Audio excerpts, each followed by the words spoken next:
तो भाई बात ये है कि मैं हूँ सुहेल मिसेस सागा से। और अगर आपने कभी भी कनाडा से कैनकून मेक्सिको सफ़र करना है तो ये वीडियो ज़रूर सेव करें, स्पेशली फॉर फर्स्ट टाइमर। थोड़ी लंबी वीडियो है भाई, लेकिन आपको सब पता चल जाएगा। हम पहली बार ट्रैवल कर रहे हैं तो अच्छी एक आपको टिप्स मिल जाएंगी। तो सबसे पहले तो भाई हम 3 घंटे पहले उठ गए एयरपोर्ट के लिए। हमने लगेज बिल्कुल हैवी नहीं लिया, सिर्फ हैंड कैरीज लिए, क्योंकि 4 दिन का हमारा स्टे था। एयरपोर्ट पे बहुत रश था तो सुबह जल्दी आए। और हम जा रहे थे यार वेस्ट जेट के थ्रू। कुछ नाश्ता हम अपने साथ लेकर गए थे, कुछ हमने वहाँ से पिज़्ज़ा और कॉफ़ी वगैरह लिया। और भाई हल्का फुल्का खा के हम प्लेन पर गए, जो कि काफ़ी साफ़ सुथरा प्लेन था भाई। और एंटरटेनमेंट ऑप्शंस भी इनके पास बहुत थे। एक बात आप याद रखिएगा भाई, इस प्लेन में आपको खाना खूना नहीं मिलेगा, सिर्फ आपको मिलेंगे यहाँ पे थोड़े बहुत स्नैक्स। लेकिन हम इतना कुछ खा के गए थे कि हमें ज़्यादा फ़र्क नहीं पड़ा। खैर भाई, इस बर्फ़बारी से हम पहुँच गए सीधा कैनकून, जहाँ पे अच्छी खासी गर्मी हो रही थी, अराउंड 29 टेम्परेचर था। और भाई हमने अपनी गाड़ी भी बुक कराई थी। All the booking of done by Expedia. Hotel से लेके ट्रैवल से लेके सब कुछ हमने एक्सपीडिया के थ्रू किया। होटल ऑल इंक्लूसिव था, विच मीन्स कि भाई यहाँ पे आपको जितना खाना है, जो करना है करें, सब ऑल इंक्लूसिव है। रूम काफ़ी अच्छे थे, बड़े थे, और व्यूज़ भी बहुत अच्छे थे यहाँ के। जहाँ तक मामला खाने का आता है भाई, अगर आपको हलाल ऑप्शंस चाहिए तो आप यहाँ पे बड़े क्लियरली इनको बता दीजिएगा। यहाँ पे लोग काफ़ी अच्छा अकोमोडेट करते हैं आपको।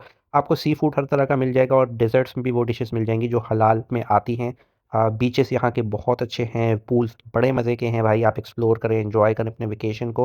हाँ तो भाई ये बात याद रखिएगा कि आप जो है अपनी डाइटरी रिस्ट्रिक्शंस इनको बता सकते हैं। बहुत सी जगहों पे हमने इनको ये भी बताया कि यार हमारे फ़िश और हमारी श्रिम्प्स जो है अलग पैन में करें, तो इन्होंने ये सारी चीज़ें हमें अकोमोडेट कर दी। लेकिन आप इनसे पूछिएगा ज़रूर, क्योंकि यहाँ पे सी फूड वगैरह मिक्स ग्रिल पे ये बनाते हैं। तो अगर आप इन्हें कहेंगे, ये आपके लिए अलग से फ्राई करेंगे अलग पैन में। आपको सारे रेस्टोरेंट अकोमोडेट नहीं करेंगे, लेकिन मेजॉरिटी ऑफ द रेस्टोरेंट्स आपको आपके डाइट के मुताबिक अकोमोडेट कर देते हैं, और उसी तरह से आपको चीज़ें दे देते हैं। लेकिन आपका पूछना बनता है। रूम में भाई आपका फ्रिज भरा हुआ होता है, कॉफ़ी वगैरह भी अवेलेबल है, what ever you like you can have.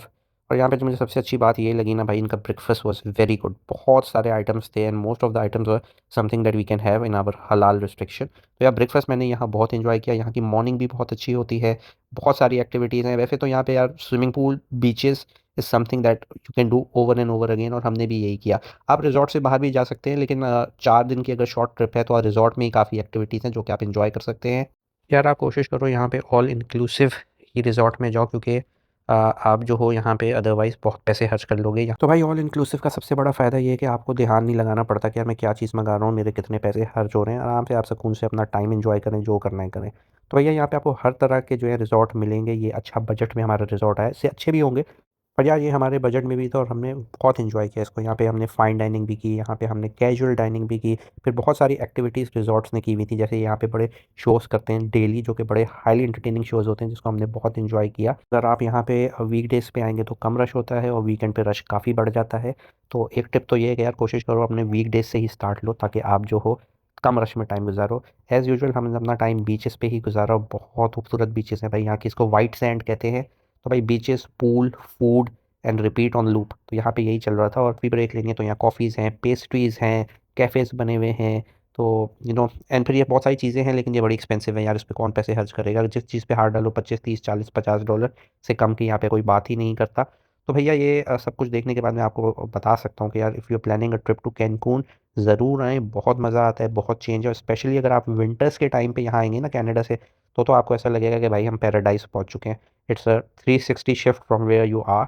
And बंदा रिफ़्रेश हो जाता है इस किस्म के ज़बरदस्त वेकेशन लेके। वैसे मैं भाषण दे रहा हूँ, जबकि हम खुद वेकेशंस बहुत कम करते हैं। ये काफ़ी अर्से बाद हमने वेकेशन प्लान की थी, due to a special occasion we were celebrating. लेकिन भाई मुझे एहसास हुआ कि यार आप इतनी मेहनत करते हैं, थोड़ा बहुत अपना एंजॉय भी कर लो। वो बॉलीवुड की मूवी है ना, ज़िंदगी ना मिलेगी दोबारा। तो भाई बात तो सही है, ज़िंदगी दोबारा नहीं मिलेगी। हर चीज़ एक्सपीरियंस कर लो, जो कर सकते हो वो वक्त पे करो, वरना बाद में वक्त गुजर जाएगा। तो भैया यहाँ पे बच्चों के लिए भी काफ़ी सारी चीज़ें हैं। किड्स क्लब है, किड्स एंटरटेनमेंट है, तो बच्चे आपके बहुत खुश रहेंगे। और भाई नाश्ता, बफ़े, डिनर, लंच, जितना खाना है खाओ, into an all inclusive vacations. अगर आप ऑल इंक्लूसिव में नहीं जाओगे तो कम से कम खाना आपको बहुत महंगा पड़ेगा। एंटरटेनमेंट एंजॉय करो अपने हिसाब से, एंटरटेनमेंट देखो, हर तरह की एंटरटेनमेंट होती है। फैमिली के साथ हो तो आपको बड़े अच्छे फैमिली शोज़ भी मिल जाएंगे, और अगर अकेले हो तो फिर भाई आप और भी चीज़ें, डिस्को बार क्लब भी जा सकते हो। ऐसे जाना नहीं चाहिए, बहुत बुरी बात होती है। खैर एनीवेज़, अब मैं आपको मोटे मोटे टिप्स देता हूँ जो कि आप याद रखिएगा, आपके काम आएंगी। सबसे पहली बात तो ये कि आप अपनी ट्रिप बुक कराएं एक्सपीडिया के थ्रू। बड़े अच्छे उनकी सर्विसेज हैं, वेरी स्ट्रीमलाइन। और from flight to hotel to stay, सारी चीज़ें आप एक्सपीडिया से आराम से बुक कर सकते हैं। सेकंड ये है कि भाई कोशिश करो थोड़े वीक डेज़ के दिन ज़्यादा पकड़ो, और वीकेंड में जो कम पकड़ो, क्योंकि वीकेंड पे बहुत रश होता है आपका। तो इस चीज़ को अवॉइड करो। ट्रिप बनाओ, प्लान करो वेडनेसडे की, ट्यूसडे की, और जो वीकेंड हो वो आपके लास्ट के डेज़ हो तो ज़्यादा अच्छा है। आपको हलाल खाना मिल जाएगा अगर आप मांगेंगे और कोशिश करेंगे, एवरीथिंग इज़ अवेलेबल। वापसी में भाई हमारा प्लेन बिल्कुल डिब्बा था, जिसमें भाई बस की सीटें लगी हुई थी, ना कोई एंटरटेनमेंट थी, वो बड़ा छोटा जहाज़ था। तो पता नहीं ये वेस्टजेट ने हमारे साथ क्या किया। तो भाई अपने आप को मेंटली तैयार रखिएगा, जाना बहुत अच्छे प्लेन में हुआ था, वापसी में उन्होंने हमें कैरी डिब्बा दे दिया था जो कि काफ़ी अजीबोगरीब था, डर भी लग रहा था और हमारे जो है रास्ते में टर्बुलेंस भी ठीक ठाक आई थी। तो हमने सोचा यार वेस्ट जेट वाले और जो अंदर की एयरलाइंस चलती हैं ये अक्सर ये वाला गेम खेलते हैं, तो ये एक नई लर्निंग थी हमारे लिए। तो भाई पूरे ट्रिप की कॉस्ट क्या आई? पूरे ट्रिप की कॉस्ट आई अराउंड $4,200, जिसमें 4 नाइट्स और 5 डे का स्टे था इन ऑल इंक्लूसिव रिजॉर्ट। इंडेम ऑल इंक्लूसिव रिजॉर्ट वो मैं आपको डिस्क्रिप्शन में दे दूंगा। बहुत अच्छा रिजॉर्ट है, काफ़ी बजट फ्रेंडली रिजॉर्ट है। आपको इससे अच्छे भी मिलेंगे भाई, लेकिन अगर आप एक डिसेंट बजट में इंजॉय करना चाह रहे हो तो ज़रूर ये ट्राई करो। और भाई यहाँ हम कनाडा में दाखिल हो गए और ऊपर से ही नज़र आ गया कि भाई नीचे सफ़ेदी छाई हुई है। Back to snow after sun filled vacation and entertainment. तो भाई ये थे मेरी टिप्स, ज़रूर जाएं, एंजॉय करें। अगर आपके पास कोई भी क्वेश्चन हो मुझे डीएम पे रीच आउट कीजिएगा, मैं आपको अच्छे से समझा दूंगा।